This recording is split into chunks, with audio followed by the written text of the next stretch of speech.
बिस्मिल्लाहिर्रहमानिर्रहीम अस्सलामुअलैकुम दोस्तों, क्या हाल चाल हैं। मैं उम्मीद करता हूं कि मेरे तमाम दोस्त खैरियत से होंगे। दोस्तों, अहमद हसन आपके लिए लेके आए हैं 10 बछड़ों की लाट।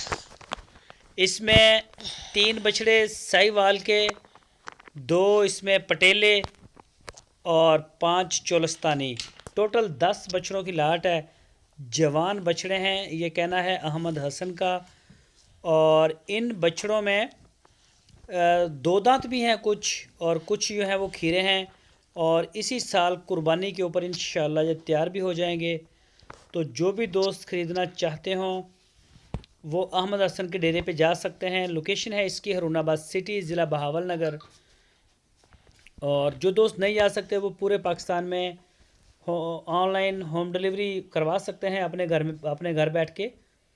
तो पूरे पाकिस्तान में कार्गो होम डिलीवरी की सहूलत इनके पास मौजूद है। तो चेक करें जी, माशाल्लाह नया माल आया सारा। 10 बछड़ों की ये लाट है। और मज़ीद अगर कोई दोस्त किसी बछड़े का रेट लेना चाहे, उसकी उम्र, दांतों की डिटेल लेना चाहे, तो स्क्रीन के ऊपर नंबर मौजूद है। इसी नंबर के ऊपर आप उनको टच करें, वो आपको एक एक बछड़े की पूरी डिटेल देंगे, पूरी इन्फॉर्मेशन देंगे। तो अहमद हसन के डेरे पर पटेला, नुकरा, अबलक और प्योर चोलस्तानी, प्योर साहिवाल, इस तरह के क्लास के जो बछड़े हैं वो हर वक्त मौजूद होते हैं, चाहे आप छोटे ख़रीदें या बड़े ख़रीदें।